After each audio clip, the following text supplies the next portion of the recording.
Chapter 42. Everyone spreads throughout the building in search of janitor's closets, per my instruction to find a ladder. I hear sneakers squeaking on the tile and shouts of, "I found one! No, wait, it's just got buckets in it, never mind!" And, "How long does the ladder have to be? A stepladder won't work, right?" While they search, I find the third-floor classroom that looks into the erudite window. It takes me 3 tries to open the right window. I lean out over the alley and shout, "Hey!" Then I duck as fast as I can. But I don't hear gunshots. Good, I think. They don't respond to noise. Christina marches into the classroom with a ladder under her arm, the others behind her. "Got one." "I think it'll be long enough once we stretch it out." She tries to turn too soon and the ladder smacks into Fernando's shoulder. "Oh, sorry, Nando." The jolt knocked his glasses askew. He smiles at Christina and takes the glasses off, shoving them into his pocket. "Nando?" I say to him. "I thought the erudite didn't like nicknames." "When a pretty girl calls you by a nickname," he says, "it is only logical to respond to it." Christina looks away, and at first I think she is bashful, but then I see her face contort like he slapped her instead of complimented her. It is too soon after Will's death for her to be flirted with. I help her guide the end of the ladder through the classroom window and across the gap between buildings.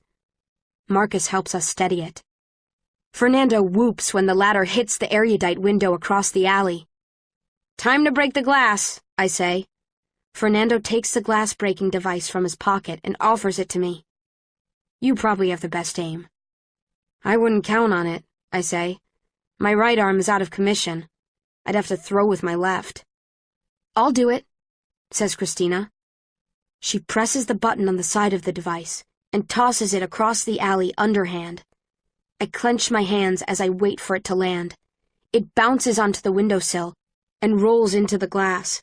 An orange light flashes, and all at once the window, and the windows above, below, and next to it, shatters into hundreds of tiny pebbles that shower over the candor below.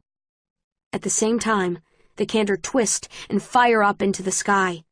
Everyone else drops to the ground, but I stay on my feet, part of me marveling at the perfect synchronicity of it, and the other part disgusted at how Janine Matthews has turned yet another faction from human beings into parts of a machine.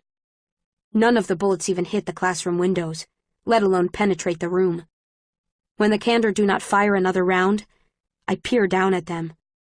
They've returned to their original position, half facing Madison Avenue and half facing Washington Street. They respond to movement only, so don't fall off the ladder, I say.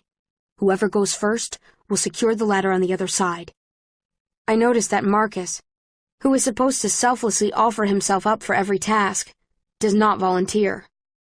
"Not feeling very stiff today, Marcus?" says Christina. "If I were you, I would be careful who you insult," he says. "I am still the only person here who can find what we're looking for." "Is that a threat?" "I'll go," I say, before Marcus can answer. I'm part stiff too, right? Christina holds the ladder from the side as I clamber on top of it and start forward. Once I'm through the window, I position my feet on the narrow edges of the ladder and my hands on the rungs. The ladder feels about as solid and stable as an aluminum can. It creaks and sags beneath my weight. I try not to look down at the candor. Try not to think about their guns lifting and firing at me. Taking quick breaths, I stare at my destination, the erudite window, just a few rungs left. A breeze blows through the alley, pushing me to one side, and I think of scaling the Ferris wheel with Tobias. He kept me steady then. There was no one left to keep me steady now. I catch a glimpse of the ground, 3 stories down, and bricks smaller than they should be, the lines of candor Janine enslaved. My arms, especially my right arm, ache as I inch my way across the gap. The ladder shifts, moving closer to the edge of the window frame on the other side. Christina is holding one side steady, but she can't keep the ladder from slipping off the other windowsill. I grit my teeth and try not to move it too much, but I can't move both legs at the same time. I have to let the ladder sway a little. Just 4 more rungs to go.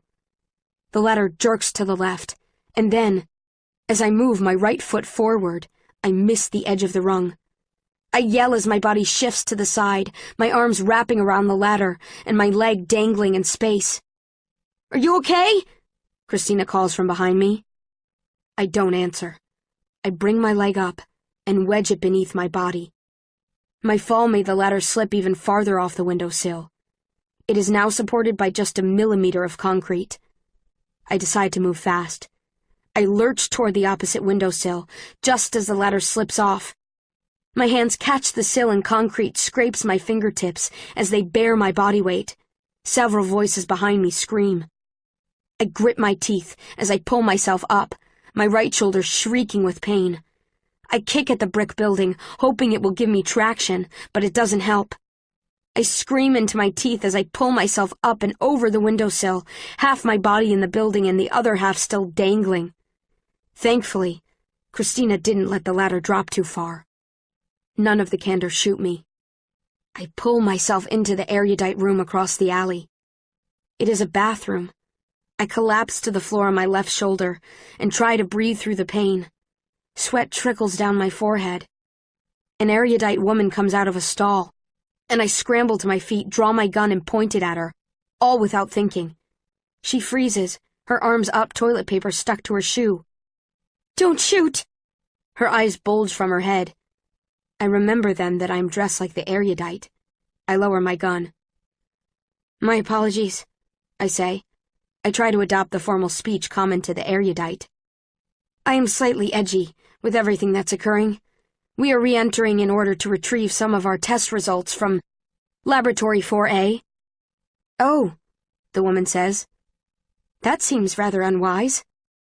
"The data is of the utmost importance," I say, trying to sound as arrogant as some of the erudite I've met.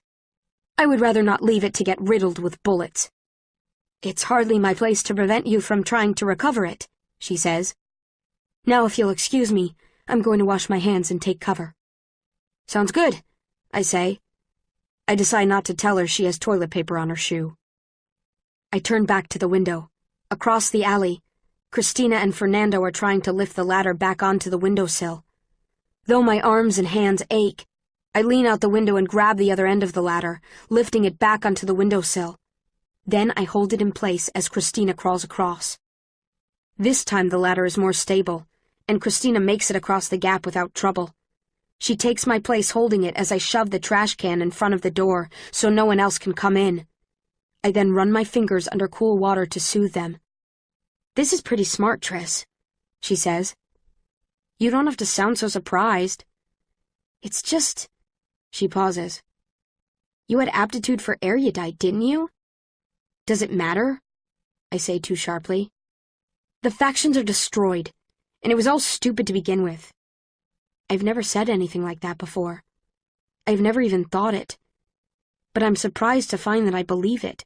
Surprised to find that I agree with Tobias. "I wasn't trying to insult you," says Christina. "Having aptitude for erudite isn't a bad thing. Especially right now." "Sorry. I'm just tense. That's all." Marcus comes through the window and drops to the tile floor. Kara is surprisingly nimble. She moves over the rungs like she's plucking banjo strings, touching each one only briefly before she moves to the next one. Fernando will be last, and he will be in the same position I was in, with the ladder secured from only one side. I move closer to the window so I can tell him to stop if I see the ladder slip. Fernando, who I didn't think would have trouble, moves more awkwardly than anyone else. He has probably spent his entire life behind a computer or a book. He shuffles forward, his face bright red, and holds the rungs so tightly that his hands turn blotchy and purple. Halfway across the alley, I see something slip out of his pocket. It is his spectacles. I scream, "Fernan!" But I am too late.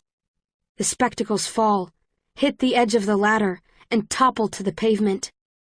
In a wave, the candor below twist and fire upward. Fernando yells and collapses against the ladder. One bullet hit his leg. I didn't see where the others went, but I know when I see blood drip between the rungs of the ladder that it was not a good place. Fernando stares at Christina, his face ashen. Christina surges forward, through the window, about to reach for him. "Don't be an idiot," he says, his voice weak. "Leave me." It is the last thing he says.